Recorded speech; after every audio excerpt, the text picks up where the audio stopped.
Here. Ms. Devine, Here. Ms. Hennessy, Here. Marshall, Marshall. I'm here. Ms. S. It kind of rhymes with commercial. Okay, and I believe the attorney is joining us, Yeah, he should be here for an executive session, our executive Yeah. session. John, you gotta call John's name too, I think, to get a, John Mr. Taylor. No, Conley. Conley. Gotta call. Oh, Mr. Conley, yeah. Okay, so we have a quorum, I don't have a. yeah, it's right here. This is a do-it-yourself meeting.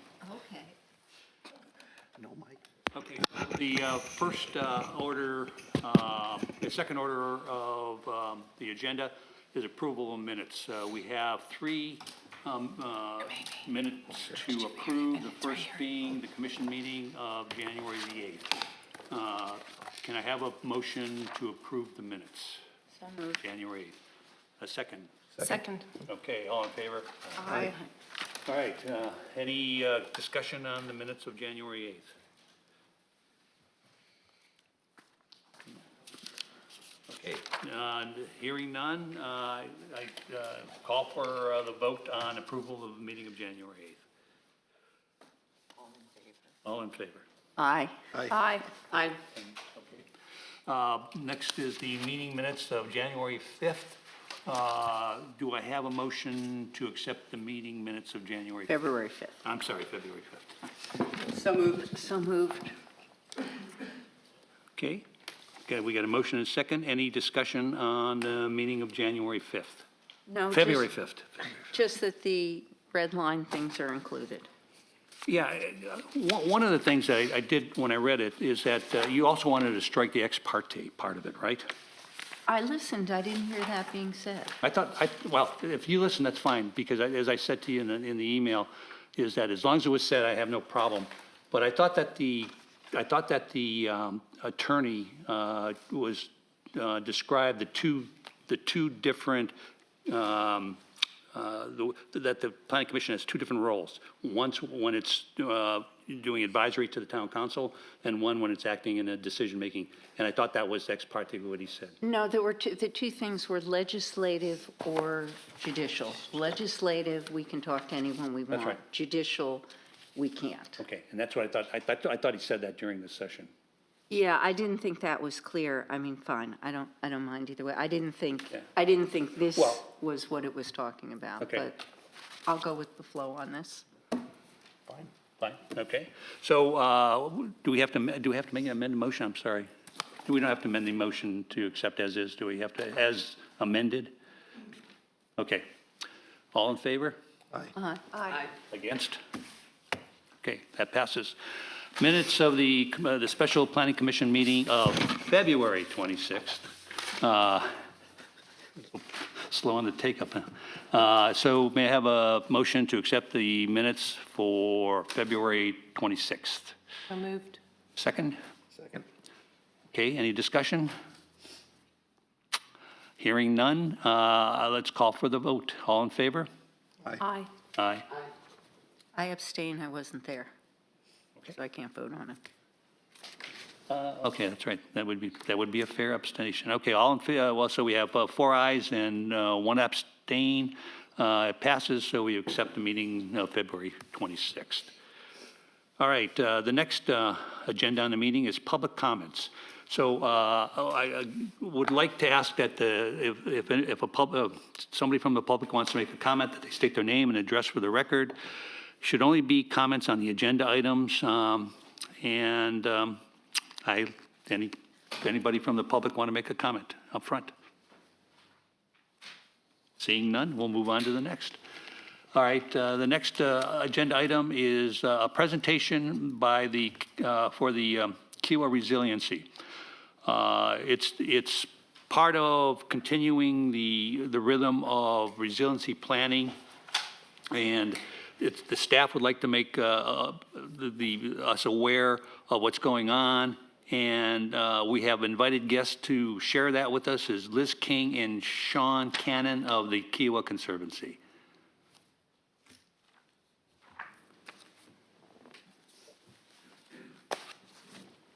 Thank you for having us. I'm Sean Cannon. I'm the Restoration and Enhancement Specialist for the Kiowa Conservancy. We have a presentation that John should be pulling up, I think. It's my on button. Have you got that presentation, John? Where's the on button? I'm It's on the bottom. Bottom right, bottom right. right middle. Always put in the They're most awkward different place. and all It's always- that. No. Here you go. Okay, thank you. Absolutely. Maybe, there we go. It's different on every monitor. Absolutely, there should be standards.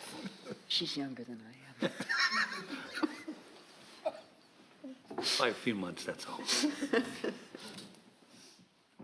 'cause that's a video.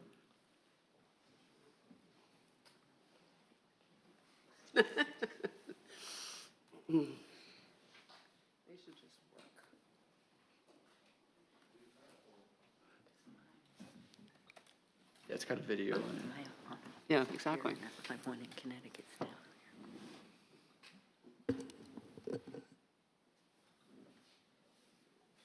I have it on my hard drive, my flash drive. It might work better. Start over.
Exactly.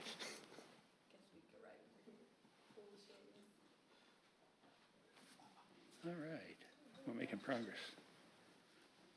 Okay, can everybody see it on their screens? Yes.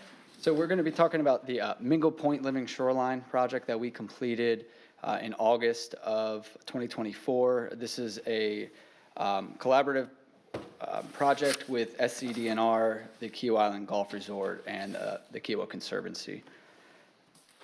So I want to kind of set the stage. We in 2019 got federal funding for a National Fish and Wildlife Foundation grant to look at nature-based solutions, and the Conservancy worked with a lot of partners in the area to come up with a nature-based solutions manual. And that manual looked at explaining what the living shorelines practices are, what green infrastructure practices are, low-impact development, and how they can be implemented on Kiowa Island specifically. And so our goal was to try to implement one of these living shorelines. And so we did a lot of research. My colleague Lee Bundrick did a lot of mapping to look for site suitability of where some of these living shorelines could work. We shared this with SCDNR, and they chose Mingle Point as being a suitable site for a living shoreline project. And so I just want to show what it looked like in 2001. You can see there's some shoreline erosion on the bend. And then I'm going to go to 2023. You can see it's encroaching even farther into the shoreline in the upland where the road bends right there. And so this area is showing a lot of shoreline erosion due to boat wake energy, tides, just natural processes. But it's a really easy access point because of the boat launch and the parking lot area. So this was chosen as the site to do the first living shoreline in this area. I'm going to show a video that highlights the whole process. You hear from DNR, you hear from me about the project, and I think it gives a really good explanation of and show you what the project actually entailed. Do we have audio? We have an oyster roast. Getting hungry. Seriously. It's,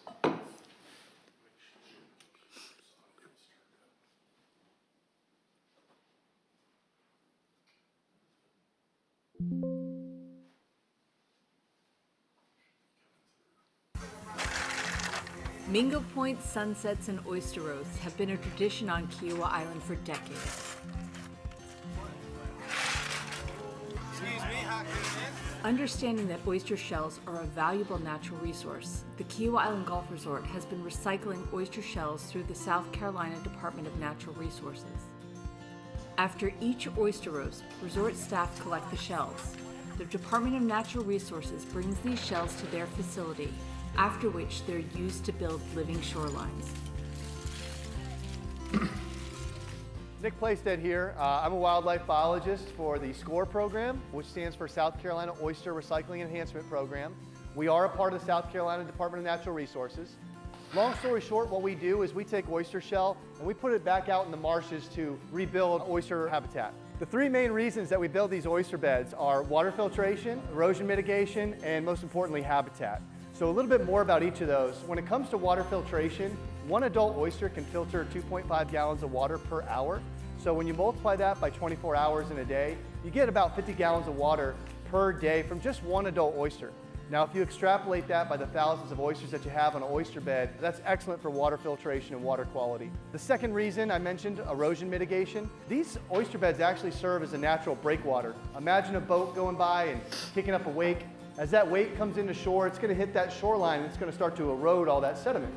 When you have an oyster reef there, that same wake comes in and it will hit that oyster bed and it will dissipate all that wave energy.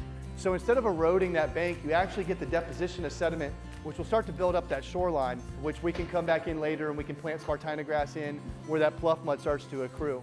So this is a great tool in the toolkit when it comes to mitigating erosion, which is a big problem here, on the east coast of America with sea level rise. And then the third reason, which is the biggest one, is habitat. So the way this works, oysters start off their life cycle and they're actually swimming around in the water column and they're looking for something to attach to. And we call that substrate.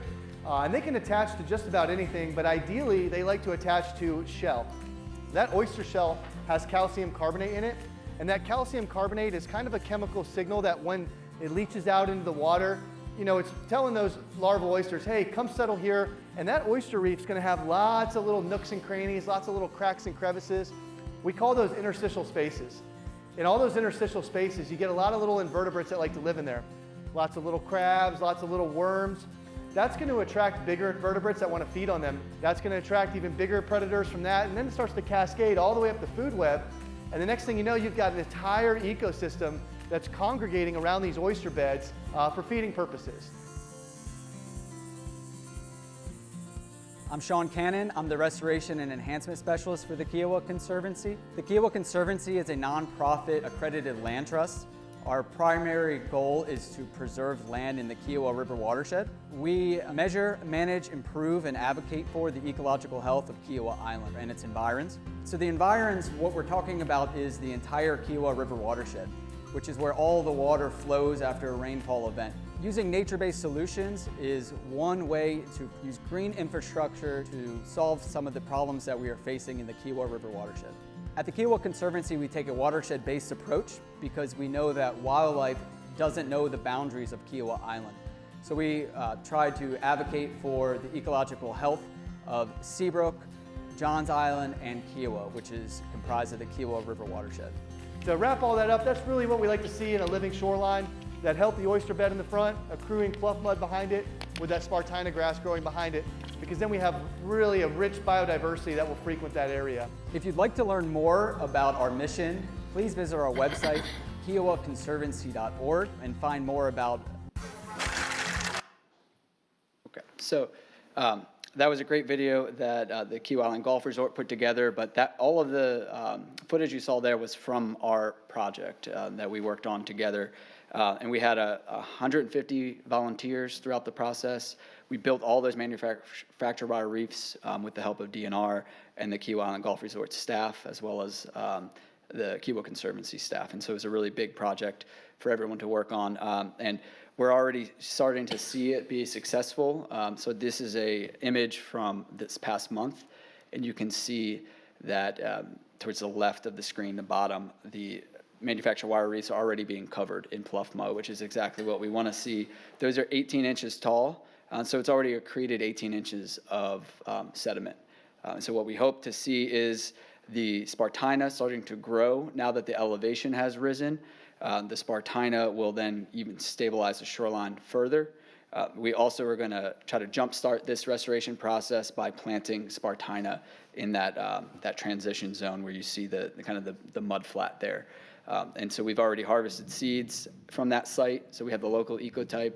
They're being grown right now, and the Kiawah Island Golf Resort is going to help us plant those. They're paying for those plants. So it's been a really great process, and we're seeing the oysters already starting to recruit too. So I would say that, people ask, what is a successful project? And every project is different, but this one's definitely being very promising right now. This is another kind of a zoomed out view. This is closer towards the boat ramp, which you can see it's having more accretion. Farther upland towards Captain Sam's Spit, it's not accreting as much, but that doesn't mean that it's not functioning properly. And then you can see at the top of the screen, there's already existing oyster reef there, and we tied into that. And so what we hope is that the entire area will turn into an oyster reef, and then we'll have healthy marsh in the uplands. And that's the full extent of it. Hopefully you can tell where those manufactured wire reefs are. Everything towards the upland side will then turn into healthy salt marsh. So it's really going to be, we hope, gaining a lot more of that salt marsh, kind of acting as a buffer to the critical infrastructure of Mingle Point. And then DNR has done a lot of these projects. They're really the experts in the area, and up until a few years ago, they were the only ones doing these types of projects. And so this is an example at Fort Johnson, the Marine Resource Division, and at DNR. They started this in 2012, and they've done a lot of different living shoreline practices there. And you can see on the right image that the salt marsh is starting to really regrow there, and everything circled in red is new marsh growth. So that's kind of what we anticipate, is that we create a healthy shoreline with oyster reefs and then a healthy marsh. And we hope to do a lot more of these projects in the future. Sean, would ultimately all those baskets be under pluff mud? Disappear? Ideally, it would be mostly oyster reefs, because then that would provide more benefit, habitat benefit and water quality. But ultimately, as long as it's stabilizing the shoreline, if it does get covered in pluff mud and then filled in with Spartina, that's still a success. What's in those? So the top has oyster shells, recycled oyster shells. The front has recycled oyster shells. Let's see if we can get a close up. And then the landward side has coconut core husk. And so what happens is the coconut core husk at the landward side is what stops the sediments from leaving. The shell at the front towards the water helps dissipate the wave action, and that's what recruits oysters. And so these manufactured wire reefs have been modified a lot of different times by DNR. They started off with just empty wire reefs. Then they started coating them with cement. And now they've kind of gone to this modified structure, which they see as being more successful. But there's also other living shoreline techniques like oyster castles, which are cement interlocking blocks. You can just put something as simple as like bamboo stakes. That will help dissipate the wave energy and recruit oysters. So there's a lot of different methods, and a lot of times projects incorporate multiple methods. Larry, were you asking for aesthetics? Like, ultimately, will this kind of look as, part of the natural habitat? Yes, or environment? yes, Yeah. absolutely. And, a lot of projects, you can't even tell that they were manufactured wire reefs. You may see kind of the outline of, the square or the rectangle, but for the most part, you just see oyster shells or the Spartina. Yeah, so within, the DNR says within 1 to 4 years, it could be fully kind of encapsulated if it's successful. So Sean, the project at Mingo Point, how much shoreline did that cover and what would it cost or what did it cost? It was about 300 feet of linear feet. It cost, the Key Island Golf Resort paid for the majority of the project. The materials probably, it was under $10,000. And that was because it was all volunteer and Right. staff between all of the resort had a lot of their staff at every event. They had their forklifts. Our team helped with the entire process. DNR brought their team, and then we had, maybe between 20 and 30 volunteers at every volunteer event. So significantly cheaper to do it this route. We didn't have to get a SCD&S permit. We didn't have to pay for an engineer design, which reduces the cost, and that's the benefit of working with SCD&R for this project. Okay.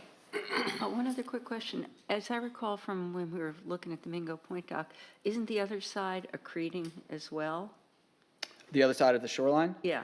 it's eroding in some of those areas. So that one side's eroding, and so the east side's eroding and the west side is accreting?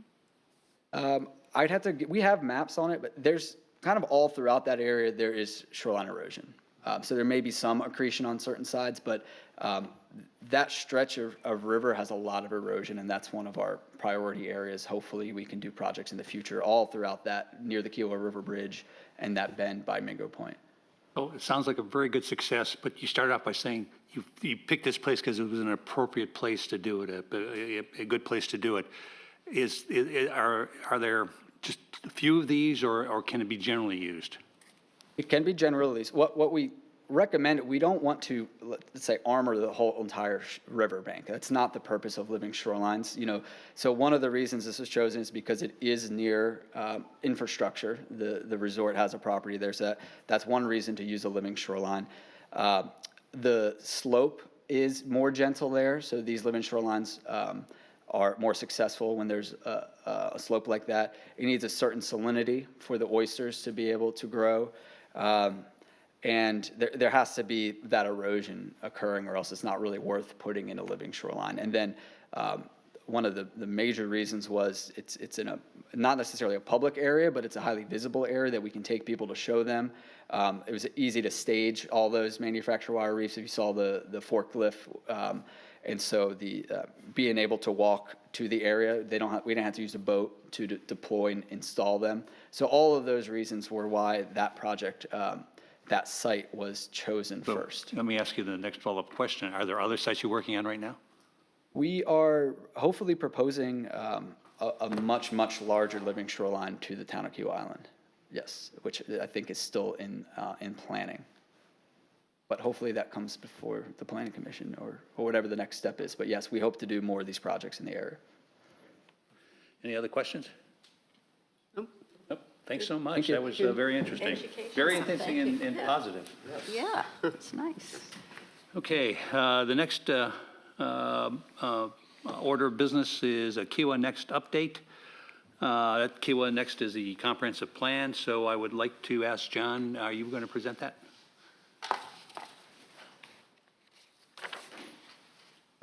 Good afternoon. I just wanted to just briefly share that I think within a week and a half, we'll be able to reconvene our small work group. And our previous work group was Mr. Iwan, Ms. Hennessy, and Dr. Curran. And so I'm recommending that Ms. Merschel replace Dr. Curran in that little small work group, and that we can reconvene in a couple weeks. We've gotten the final edits that were received last week, and so those are being put in that document, and from that work group, we'll be able to have that work group work through it and make sure that they understand and see all of the edits, and then present that back in a workshop form with the full commission. And so I anticipate hopefully by mid-March, we'll be able to have that work group. The April meeting is a target date, but that's just the work group. At least want to have the work group meet to ensure that they are comfortable with the revised document. This has to be approved by September, right? Implemented, or? Correct. How much time do you think council needs to go through it? Do we need to factor that into what we're doing, or are they good with our plan? I think your recommendation will have a good support of the council. Okay. Enough said. Okay, so, John, are we going to have, is Ross going to do us by Zoom or is? Yeah, Ross is actually joining us virtual. He's here virtually right now, and so He's going to be virtual. He'll be virtual for our session. Yes. Okay, so let me, the next order of business, thanks, John. Next order of business is it's new business, and the first order is the executive session. We are going into, first of all, I need a motion from the Planning Commission to go into executive session. So moved. Second? Second. Okay, any discussion? I assume not. All in favor? Aye. Aye. Okay, so we have a motion to go into executive session. It's hard to estimate this, but I don't, John, what do you think, 40 minutes, 45 minutes? Ross, do you have any inclination? I'm happy to talk about these items as long as Like a true I have friend. a 5-minute Unsurprisingly. version and a 1-hour version. I'll let y'all decide which one you want. 45 minutes, okay, so for the rest of you, we'll be in executive session for approximately 45 minutes, and then we'll come out and continue the meeting.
Okay, can I have a motion to come out of executive session?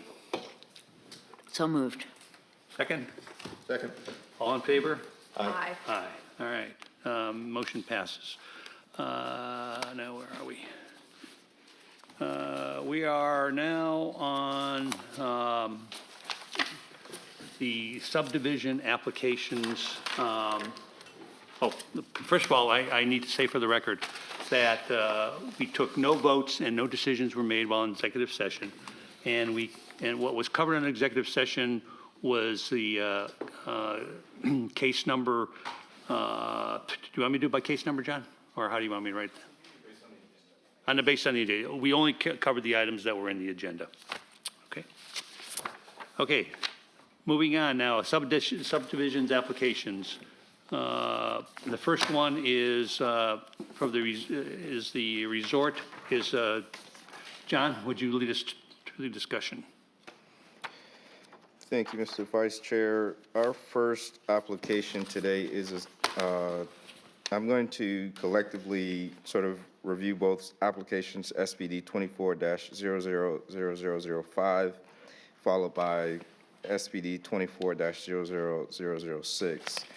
Application number 5 is an abandonment plat for Cape Point right-of-way. And this subject property is located on the western end of the island. Specifically, the TMS number is 207-05-00-0011, 207-05-00-001, as well as parcel 124. This particular application, subdivision request, and the subsequent one are both pursuant to the filed consent order with this pursuant to mediated settlement agreement between the town and the applicant. And so these are following a procedural administrative review process that would come before the Planning Commission. The subdivision plat, that's case number SBD 24-00005. This would abandon the existing Cape Point right-of-way, and that is a 50-foot right-of-way. And that's the first action that's before you. This is that subdivision plat here. The areas in red highlight the existing area that would be abandoned. I'm not sure if that's in front of you, in front of your monitors. We need that on screen. Are you able to share that to their monitors as well? Thank you. The area in red is the subject property. Like I said, this is located adjacent to Beachwalker Drive, and to the east is Southern Pines Lane, sited adjacent to Beachwalker County Park, and to the south there is the parcel known as Parcel 13A, or development of the Cape Club. As part of your materials, you see that included is a copy of the consent order that was filed pursuant in October of 2024. Town Council did unanimously approve that consent order. And if there are any questions regarding it, I can answer any particular questions on the abandonment plat. Mr. Vice Chair, we can particularly act on this, or if you want me to continue and then allow the applicant to present any comments. Yeah, I think they're related, so I think that would, instead of getting up twice, we be efficient.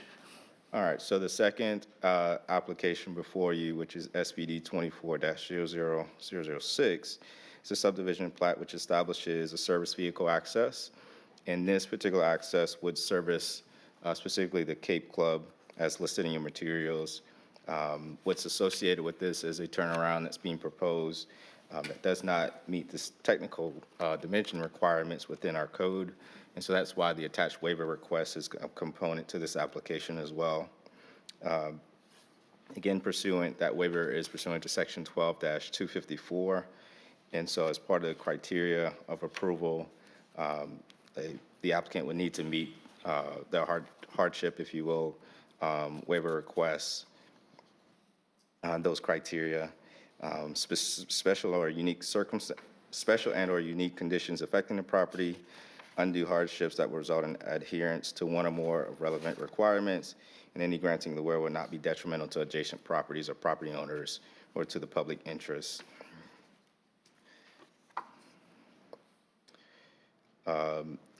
just so you're aware, I just wanted to highlight the act plans that show the turnaround in this particular location. Again, this is an existing area that's to the west is the Beachwalker County Park. To the east is proposed future development, Ocean Pines. This would be a gated access here, and this turnaround here would be stopped just short or just past the newly constructed turnaround on Southern Pines Lane.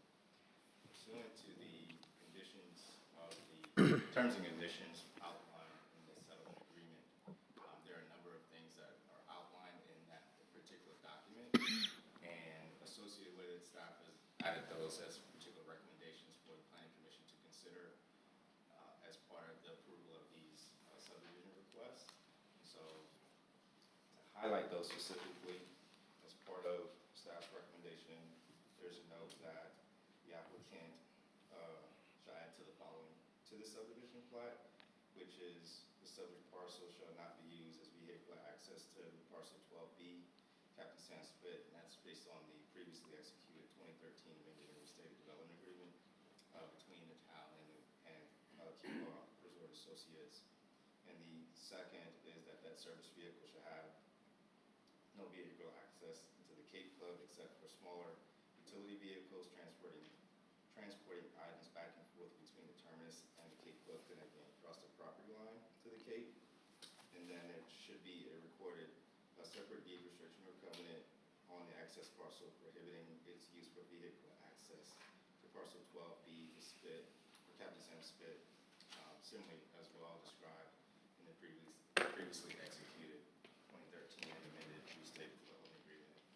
And the applicant shall also ensure that there is an access agreement between the subject parcel and adjacent property owner, ensuring that the area where it does cross property lines, that is in effect. Are there questions about what's been? No, at this point, should we ask the applicant's representative to address and answer any questions that the commission may have? Thank you.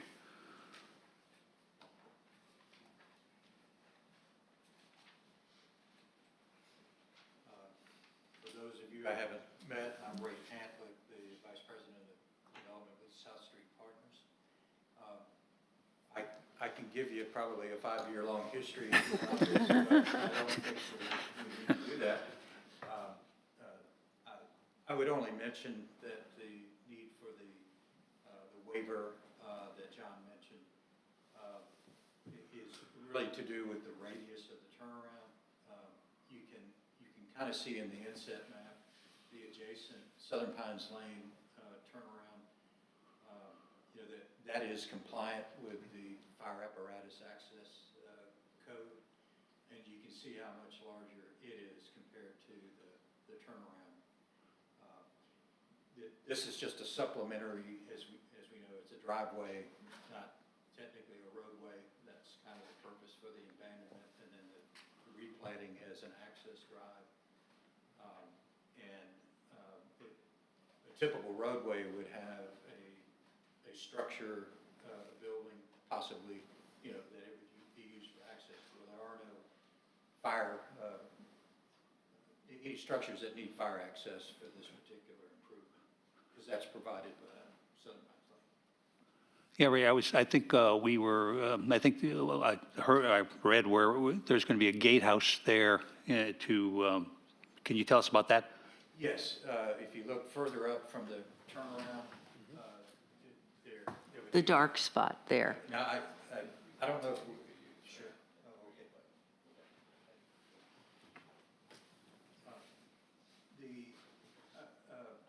There'll be a gate. I don't know that we have, I don't know that there's a need for a gatehouse.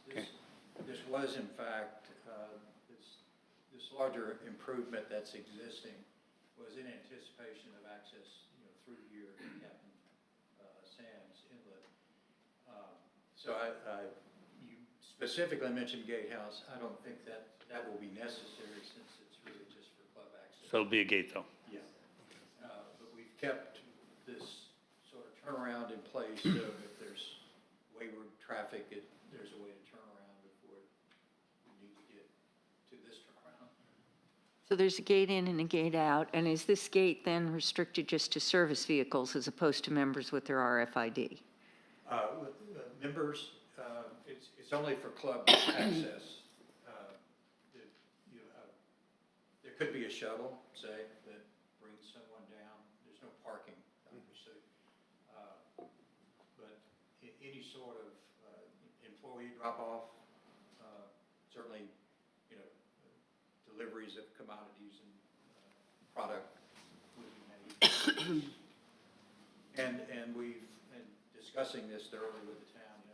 There's only like a small panel truck that needs to be deployed to bring the majority of things into the, and I should point out, if you're not familiar, this is the location of the beach, the Cape Beach Club. So we've got plans for a whole system of smaller cart-like vehicles that would receive the goods and materials and bring them through the driveway to the back of house here for the club. Would a member be able to drive in there, or is it only for the service vehicles? That's A member could drive, but. to get past the gate? Yeah, but there's, there'd be no purpose in them doing that unless they've got a driver to take their vehicle elsewhere. No, I'm just wondering in case they want to drop people off and then go back. Okay. Yeah, that would be possible. Not really part of this application, but obviously all related. This illustrates the various spaces that have been designated for club use. These are for this residence, but beginning with this, which is just one access off of Southern Pines for the handicap spaces needed for this facility, and then the rest, again, behind the gate, would be for club use. Well, you got your little thing there. Could you explain what's going in that space? If you can make sure you get to the mic, just so that we can hear on the record. Oh, sorry. Sorry, if you look, I was just curious, I can see the spaces that are accessed from Southern Pine Lane, the 4 handicapped and 2 of the Cape Cottage spaces. The other 2 Cape Cottage are directly behind that on the access from Beachwalker. What goes in that space, that white space? It looks wide enough for a road there, so because there is no access from Southern Pines Lane. What is in that space? Could you just? Right there, yep. Could you just explain that to us? Significant trees that we were working around. And of course, the idea obviously is to not have traffic from Beachwalker that we park to enter then Southern Pines. So whatever you're putting there is a permanent barrier to getting into Southern Ponds? Yes. Okay. Any questions further? One other question on the, you're going to provide a copy of a recorded separate deed restriction on this parcel preventing access to 12B? Just curious, at timing, when will that deed restriction come to us? I would just tell you in good faith, it would be within 30 days. The plat needs to go on record. So. Okay. Okay. Again, anything else? I have nothing else. Okay, we can, I will open the commission for a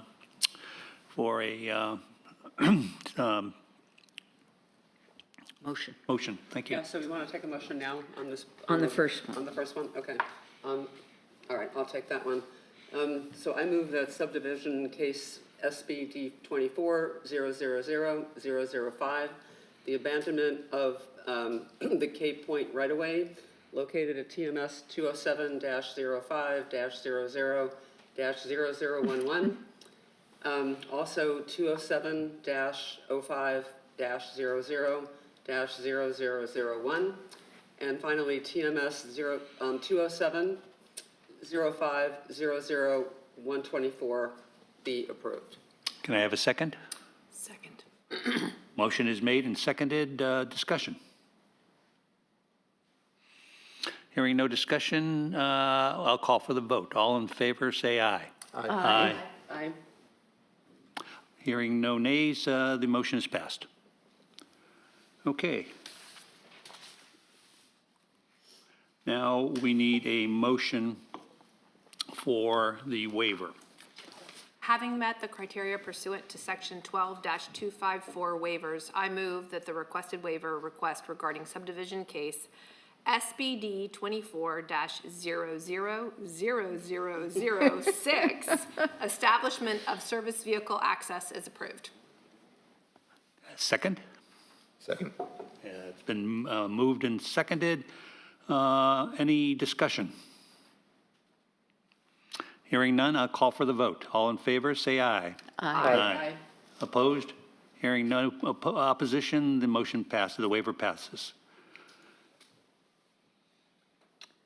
Okay, the last one, I'm going to move that subdivision case SBD 24- got to get all these 000006, the establishment of the service, the requested, where am I? Service vehicle access located at TMS 207-05000011 and 207-05000001 and TMS 207-05000124 be approved with the following conditions. The applicant shall add to the plat the following note: the subject parcel, and it references the TMS, shall not be used as vehicular access to parcel 12B, Captain Sam Spit, as described in the previously executed 2013 amended and restated development agreement by and between Kiowa Resort Associates LP and the town of Kiowa Island. Number 2, the applicant shall add to the plat the following note: the service vehicle access shall have no vehicular access into the Cape Club except for the smaller utility vehicles transporting items back and forth between the terminus and the Cape Club, connecting across the property line to the Cape. Okay. Third, the applicant shall provide a copy of a recorded separate deed restriction or covenant on the new access parcel prohibiting its use for vehicular access to parcel 12B, Captain Sam Spit, as described in the previously executed ARDA. Okay? And then prior to construction, the applicant shall formally record an access easement agreement between the subject parcel and the adjacent property owner of the Cape crossing the property lines. All good? Okay, so moved. Second? Second. We've got a motion and a second. Discussion.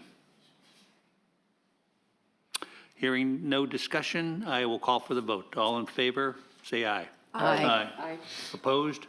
No opposition, the motion passes.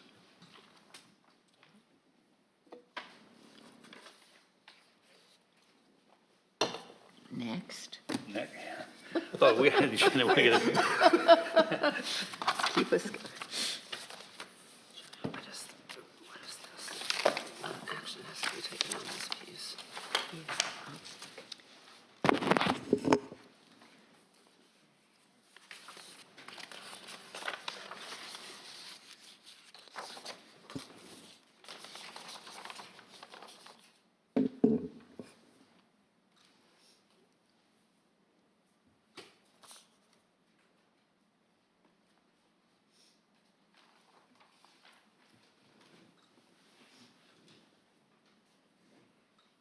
Next item on the agenda is a subdivision request.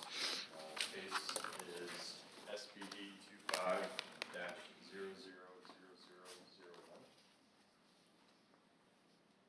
The applicant and property owner 1CM LLC is requesting a subdivision at the northern part of Kiowa Island off of Brett's Bluff Road, better known as Captain Maynard's Highway. Kiowa River sits adjacent to the property to the north, and a tributary to Kiowa River is located to the south. TMS number for the subject property is 209-00-00-050. The property is located in the R1 zoning district and is subject to restrictions set forth in section 1265.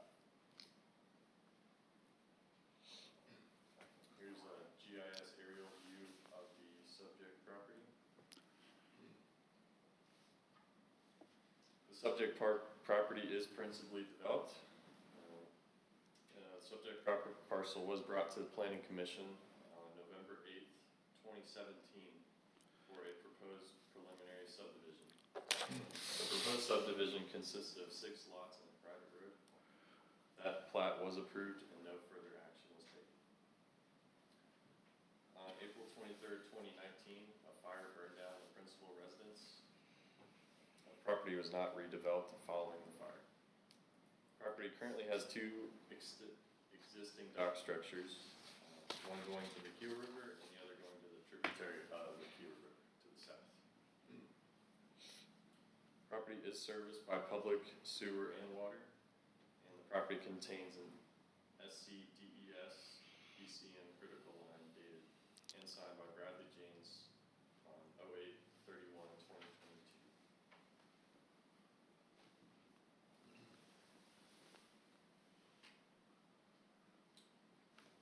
Proposed subdivision plat contains 2 lots with a shared 30-foot access and utility easement. The access easement is centered off of the 2 proposed lots. The applicant has submitted to St. John's Fire District for comments, and we do have a letter in your packet.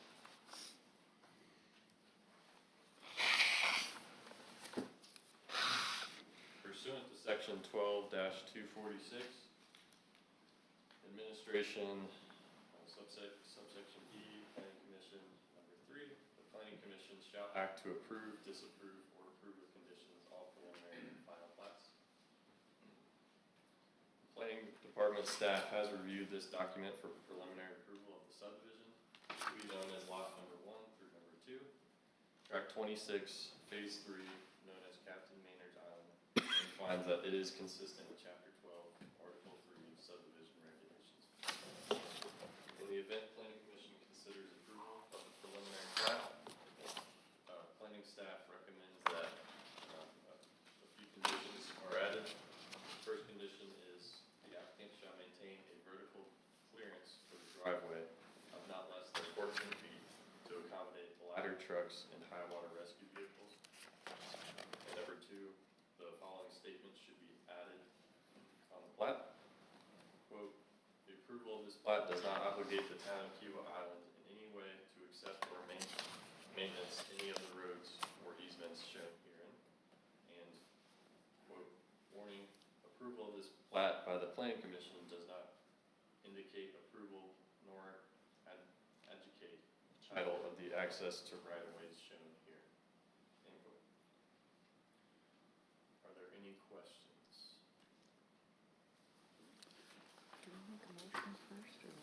No, I think, is there,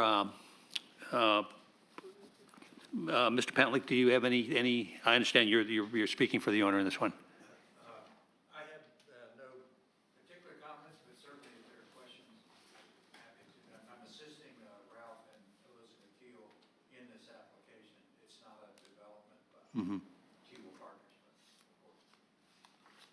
I just had one comment. I went out there and took a look at it, and the gate is very narrow.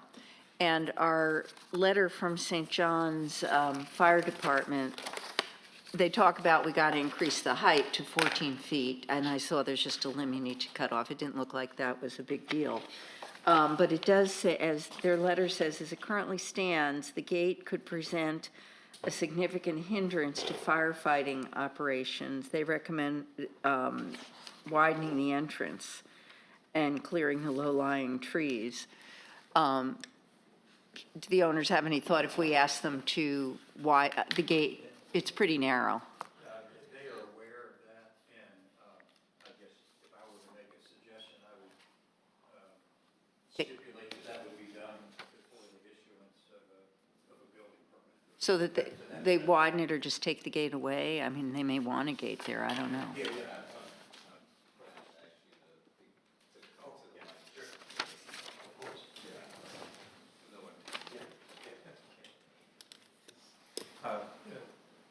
We were aware of that comment, and there's no issue with conditioning the approval to require that. I would request that that be considered at some future point when, one of the two lots would actually be developed. Because there's no fire access needed at this currently. No. Yeah, and you would have to do your own roads back there, or driveway, Yeah, whatever. there is an existing drive that serviced the single home that was there for many years. One of the other things that the fire department requested, which the owners are willing to do, is you see that teardrop that, like we were looking at Southern Pines, that's not physically there today, but that would be added as part of the development of the two homes that would be there. And certainly enlarging the gate to a 20-foot width would be done. You'd have to fill in some stuff, I think, to get it to 20 feet. Pardon? You'd have to do some filling in. It seemed like there was a drop-off right at the other side of each of the stanchions. Well, where the gate is. But that's your issue. I think there's plenty of land and there's land there. It's just the causeway does narrow and it's of a variable width. You're correct about that. Yeah, and you can move the gate anywhere. You got a lot of land to work with. Any further questions from Mr. Patlick? No? Okay, thanks, Ray. So can I have a motion regarding the Captain Maynard's Island submission? Sure. I move that subdivision case SBD 25000001, a preliminary subdivision plat, Captain Maynard's Island, lots 1-2, tract 26, phase 3, located at TMS number 209-11-00-050, be approved with the following conditions.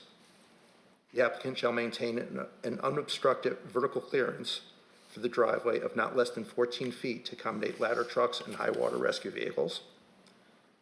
The following statement should be placed on the plat. Quote, the approval of this plat does not obligate the town of Kiowa Island in any way to accept for maintenance any of the roads or elements or easements shown hereon. And, quote, warning, approval of this plat by the Planning Commission does not indicate approval nor adjudicate title of the access to the right-of-way shown hereon. And number 3, if the subject property shall maintain gated access to the property, prior to issuance of any zoning permit for future development, the applicant shall increase the width of the gated entrance from 11'7" to no less than 20 feet. A motion is on the floor. Can I have a second? Second. Okay, I got a motion and seconded.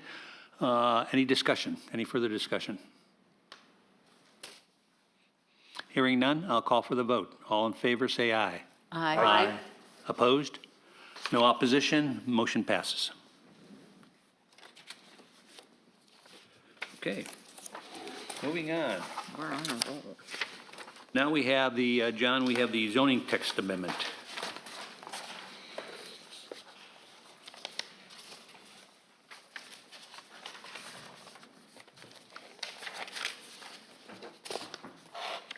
Our next agenda item is a proposed text amendment. This text amendment is referencing section 12-160, and 12-160 refers to our process procedures for development agreements. This particular proposal contemplates the review procedures that are a part of a submitted application for a development agreement. And what's in this recommends that there are specific steps that the applicant would need to meet prior to submitting formally, which would include a workshop with the Planning Commission. This also contemplates review criteria that are similar to our existing criteria that are outlined within our rezoning, our plan development section, where the approved criteria responds to that development complies with standards in the article, as well as our comprehensive plan and other policy documents, as well as applicable agencies will be able to provide necessary public services, facilities, and programs. And also the town will be able to consider the impact on health, safety, and general public, potential adverse impacts on the natural environment, including air, water, noise, stormwater management, wildlife, and vegetation, the potential adverse impact on existing infrastructure, including potential cost of construction, land acquisition, or any other necessary infrastructure improvements, and then a sort of a catch-all of any additional factors that the town council deems necessary, or appropriate rather, to consider. The final sort of component to this is that this particular amendment also incorporates a change regarding how an amendment to a development agreement would occur. So it separates a major versus a minor amendment in modifications, where a major modification would need to come before the planning commission for recommendation prior to going before town council. That's a summary of the overall ordinance proposal. I can entertain any specific questions that you may have regarding what's before you. There's a wording problem in point 6. You just have to, all major modifications to the development agreement must have planning commission review, take out provida. That doesn't, there was a double word something there.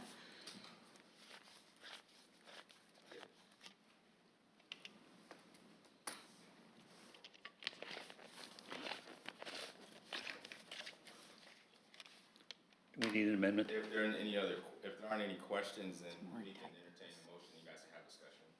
Yeah. I'm saying, I missed, If there aren't any questions specifically to the actual text or language that's being proposed, then I would ask that you guys consider a motion and then begin to discuss any particular changes that you might have. okay.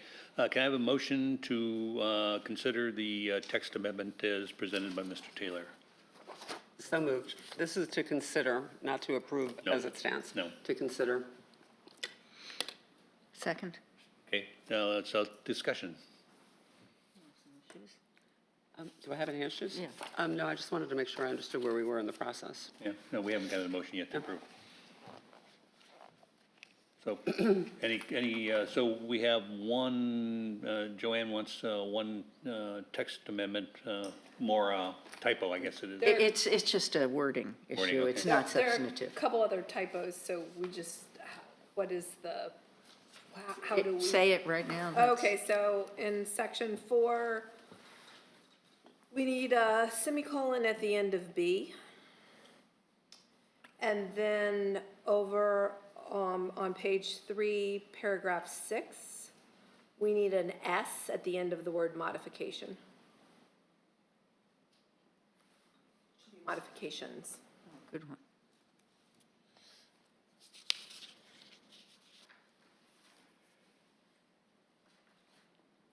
Any- All I have.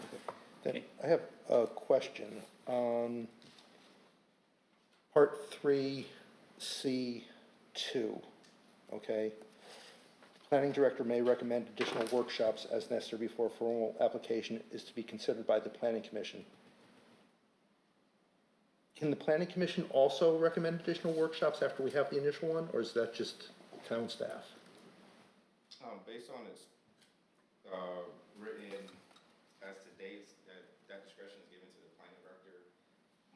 Just so you know, practicality, my discretion, I would consult with the planning commission to Okay. make sure that we have sort of where we are in the process, to make sure there aren't any other general concerns.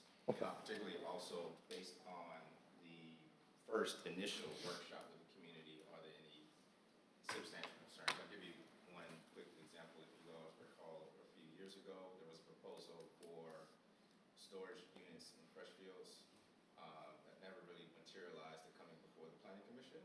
We encouraged them to have a workshop here, so this is kind of a read of the room, if you will, to ensure that there's general comparability. I would add that with a development agreement, that also will require eventually town council approval, and so there will be some initiation of town council mayor to make sure that we're comfortable with. So at discretion, I think it's you guys would be covered, I think. Cool, thank you. Any other discussion? So now we can go to a motion to approve the text amendment as modified for the typos. And can I have somebody make a motion to approve? So moved. Any other discussion? Yeah, I get your second. Oh, I need a second. Second. And a second. There's a lot of motions today. And, okay, any discussion now? Nope. Hearing none, I will call for the vote. All in favor, say aye. Aye. Opposed? No opposition, motion passes. Okay, now we have a text amendment for waterfront development standards. Thank you.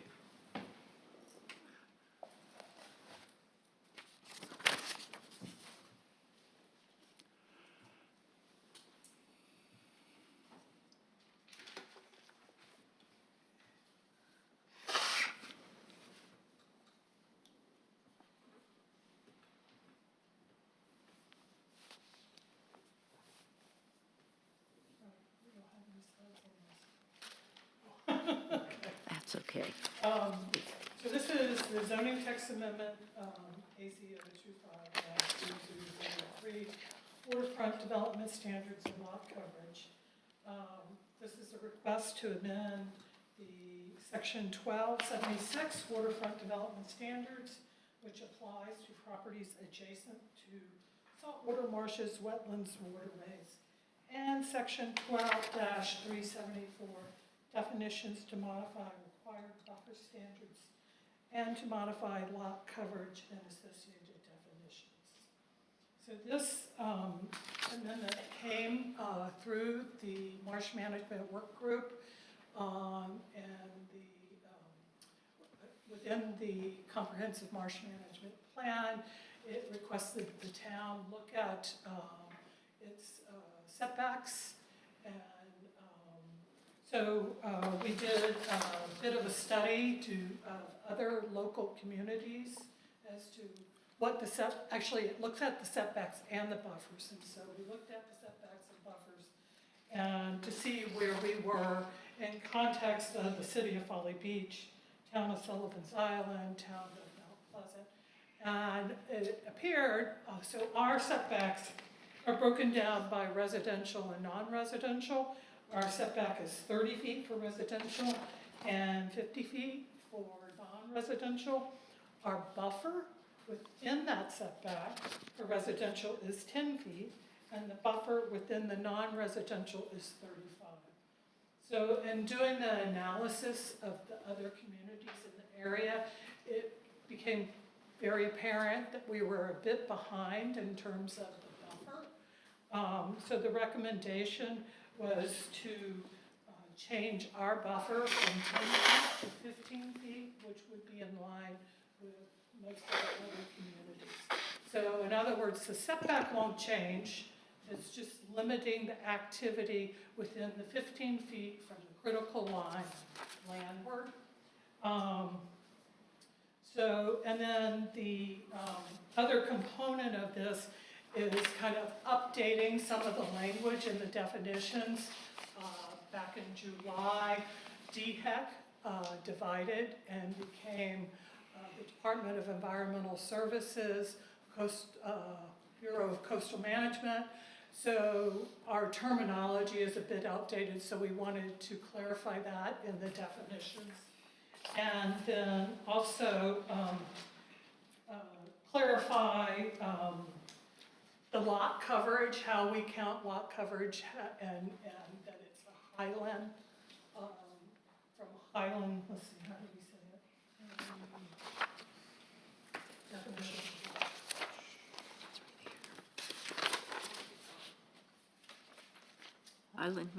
Highland means the land, Yeah. area of land. Yeah. Do you have it now? It's on the The back, last page. Yeah. third paragraph down.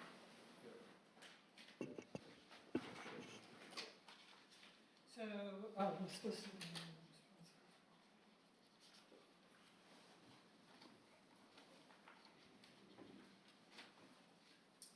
Yeah, so the definition is, highland means the area of land above the South Carolina DES, Bureau of Coastal Management critical line.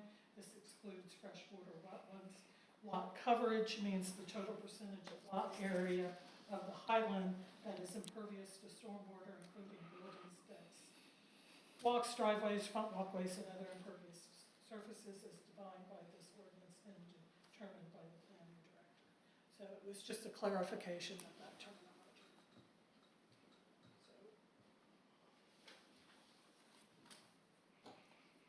Any questions? No questions? So a motion to approve the recommended text changes on waterfront development standards and lot coverage. So moved. Second? Second. Moved and seconded. Discussion. I just say, so the key point was that it doesn't affect the setbacks at all. It just affects, the use of that land to protect the buffers. Okay. I agree. Okay. Anything else? Nope? Nope. All right. So then hearing no other discussion, I will ask for a vote. All in favor, say aye. Aye. All opposed? Hearing no opposition, the text change is approved. All right. Can I ask, because I didn't hear clear, who made the motion first and second? I had Joanne and Jean. No. Is that right? Yes. We're interchangeable.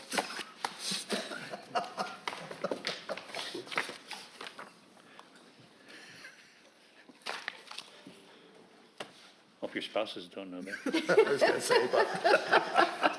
Well, that's not gonna work. Mr. Vice Chair, the next thing that's on the agenda is two items which are so in what I'm calling development mode, sort of in discovery or some preliminary recommendations. The first, and these two have been identified on our 2025 priority list for planning department. One is to look at additional enhanced protection for beachfront and critical environmentally sensitive areas as a marsh, et cetera. The previous amendment that you guys just acted on falls into that general broad capture of providing additional protections for those types of areas. The proposed next sort of step regarding this is to look at our beachfront. As you're aware, in our January meeting, we established a small work team to kind of look at this in preliminary form, and that is Ms. Hennessy and Ms. Commercial, who will kind of begin and have begun already discussing some preliminary thoughts on how this could be unfolded and administratively brought back for a full recommendation. What this contemplates is really looking at our entire beachfront and preservation, ensuring that there's a maintained sightline, ensuring that there's that area of habitat is protected. And so the method of how that occurs is still being studied, but the idea is that we would have something that looks at the entire beachfront and how ensure Kiowa's beachfront is maintained as best possible using as many tools as possible. As you know, that Kiowa's development patterns, and this is a slide deck that's in your materials, there's in how Kiowa was developed pretty uniquely to any other coastal community. Many of the homes have been set back. There's a style of common area, that common area. Kiowa doesn't convey generally to the community association. There are a number of sites along the beachfront that are exception to that. However, majority of Kiowa's beachfront, as I said, uniquely or sort of pushed back further when we look at our peers across the state. The other thing that I want to highlight as part of this process next year, the state will be going through their review of the jurisdictional lines. That exercise occurs every 7 to 10 years or so, and Kiowa stated they put a timeline to begin spring, summer of next year. And so as part of this, we want to be able to understand are there any particular impacts to that. Last time we did this exercise, there weren't a whole lot of changes, but we did realize that this year as well that we want to do our beach management plan refresh. And so there's just a lot of what I'm calling moving parts. So this exercise in itself will capture quickly understand how all those other moving parts help us in protecting Kiowa's beachfront. Similarly, this does contemplate the marsh. I think it's fair to say that the small team has identified that we should start with the beachfront and then come back subsequently. And Mary Beth and John, you guys can jump in at priority has been kind of set to let's kind of start and focus on the beach today. I'll stop there. But I think just from a timeline standpoint, there's no formal recommendation today. But like I said, there's still be kind of study. We're working on it. We're working on it. It's more complicated than originally thought. I think so. Yeah, we're trying to, I can get you speaking to the mic. oh, goodness. Is it on? Yep. All right, we're really just trying to better understand what we have, what we don't have, and how to move forward. So I would say we're still very much in a discovery phase. But I would imagine by next month, we'll have something a little more concrete. That's really just an update. There's no kind of action or discussion on that particular point. Same rhythm. The next agenda item discusses our policy review of our use regulation section. Since my time with the town, we have not looked at comprehensively the use section and anticipated that we wanted to do this fiscal year comp plan set us back a little bit, but looking at our entire zoning code as an update as appropriate based on the timing where we are. We're entering more of a redevelopment state for Kiowa, and so appropriately we should be able to kind of retool and assess our current land use patterns based on use regulations.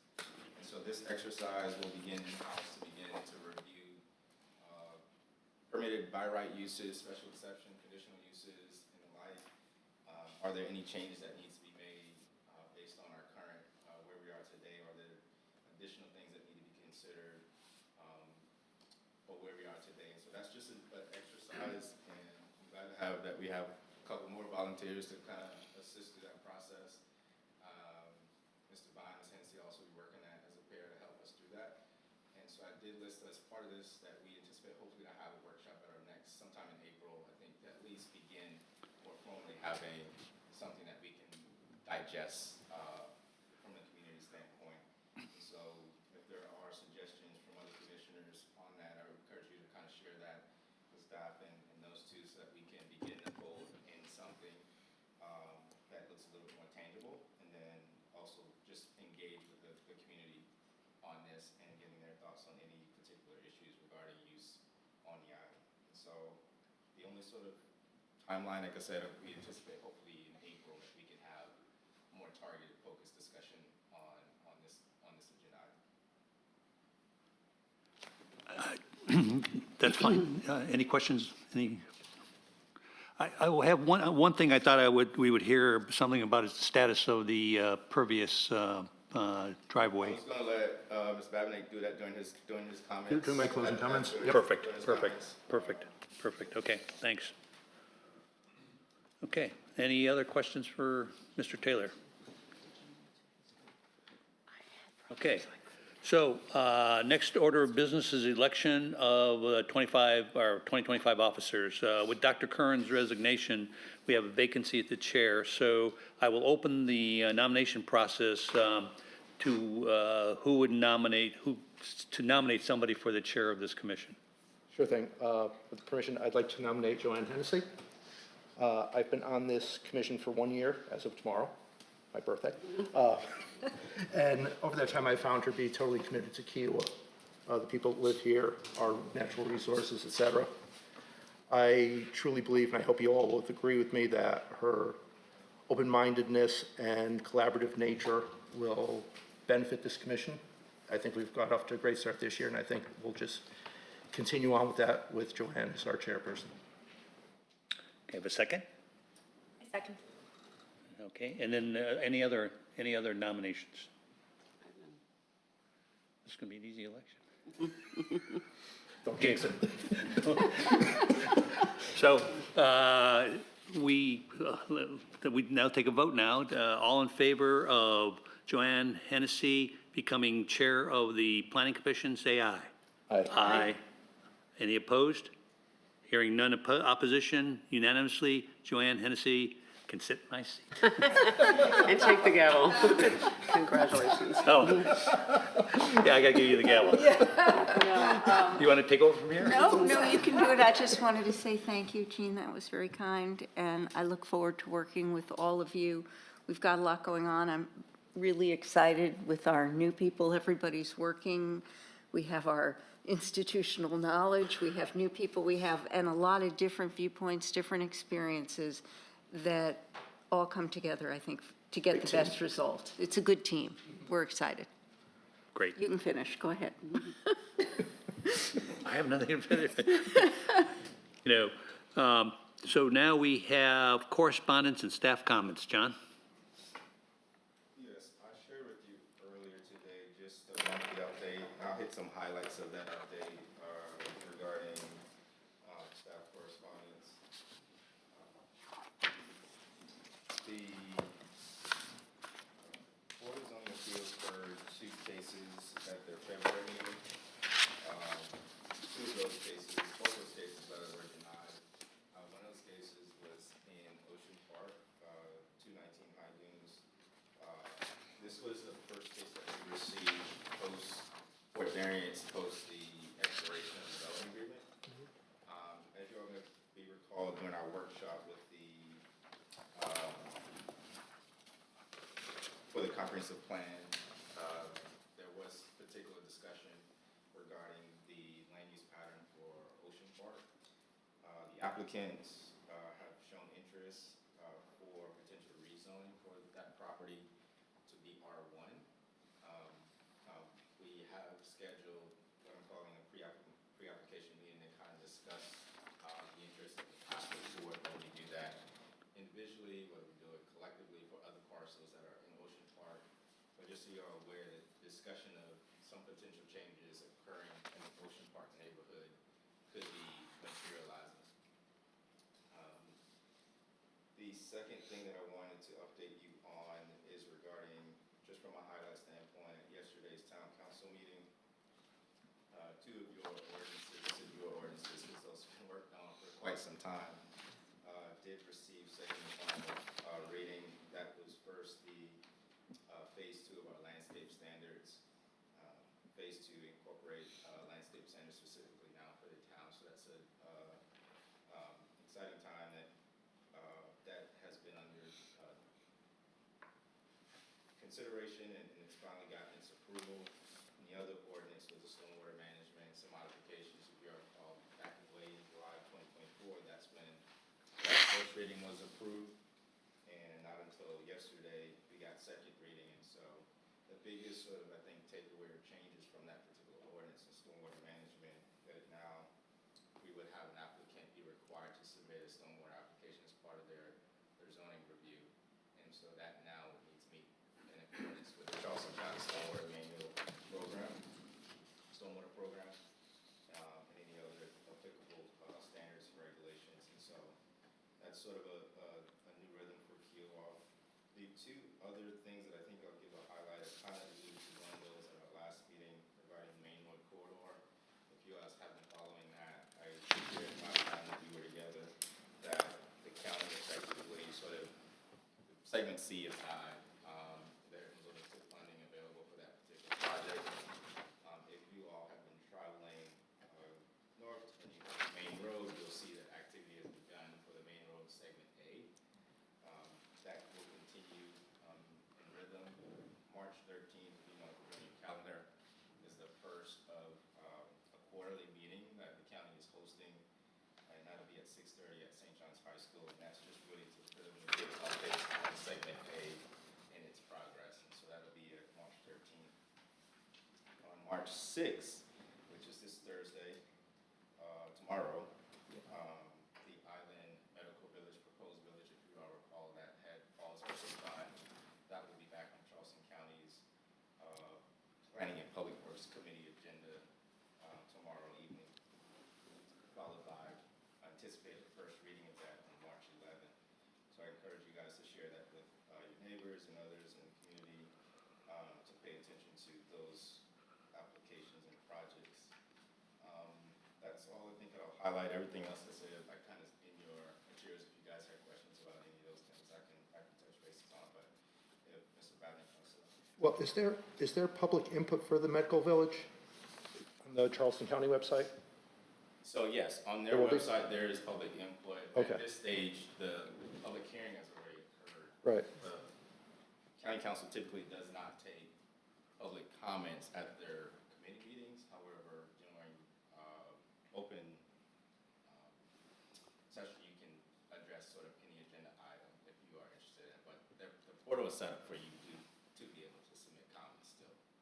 Isn't there a Public Works meeting on this coming up? I think St. John's Advocate had an article about it with a link to submit comments. So the county's website still is open for you to submit comments. But did I read that wrong, or am I remembering wrong? Wasn't there the next step, there's a Public Works Committee, and they have to, So planning and public works, just from a formal process procedures, a recommendation would come from Planning Commission, but I'm talking Charleston County, sort of Right. charter infrastructure. A recommendation would come from the Planning Commission. That recommendation would go to committee level, and that committee level would then have a recommendation to go to county council. So with tomorrow is a committee recommendation of action. And I haven't gotten any whispers of what way county council will lead on this. As you all know, that I would anticipate, or heard rather, that the applicant has been trying to figure out a way to get this approved with a lot of opposition already. and their What's the Planning recommend- Commission Yeah, what was the vote recommendation of the commission? unanimous against. Yeah. Their Planning Commission, it's Right. contrary to their Yeah. comprehensive plan, and their Planning Commission voted it Both staff down and unanimously. Planning Commission recommended this approval. That's all I have. I won't steal the stormwater discussion thunder from Mr. Babnick. Oh, you want to just highlight our meeting? Oh, sure. So, first off, thank you to town staff for arranging the contractors at our last Plan Commission meeting. That was really, really helpful. That gave us a little bit of pause to go back and rethink some of the previous initiatives that we're going through.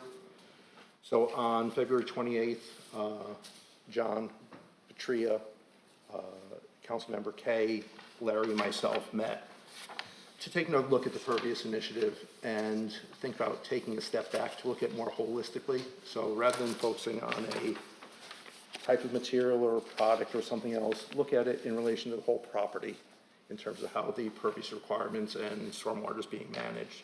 So we're going to be doing that and probably having another workshop sometime soon, again with contractors potentially and engineers to further address the issue to see how we get to a more meaningful solution on this. There was one question that we had opened up. Do we know what's been approved from the town council? We haven't got that answer yet. Okay, Okay, thank the you. RFP, yep. I am reminded, Daniel just reminded me that I think, just appropriate for the record to know, Communications Cell Towers was given an update yesterday at town council meeting, so I don't know if you paid attention. Councilmember Spencer shared the progress of where we are in the communication tower dialogue and advancement. Staff and our members of the Infrastructure Public Works Committee, the Senate has participated in a couple of those meetings. We have been meeting with the cell tower companies as well as the providers. We have another meeting scheduled in a couple weeks with Crown Castle. And this is really, I think, the beginning stages of us materializing something, I think, tangible to come back, at least for more discussion. There's, I think, been some general consensus around a few things based on our findings so far, how Kiowa can advance its infrastructure from a public safety and coverage and communications standpoint. And so anticipate just some more dialogue, information coming back to you all sometime. Okay, any other comments for John? Okay.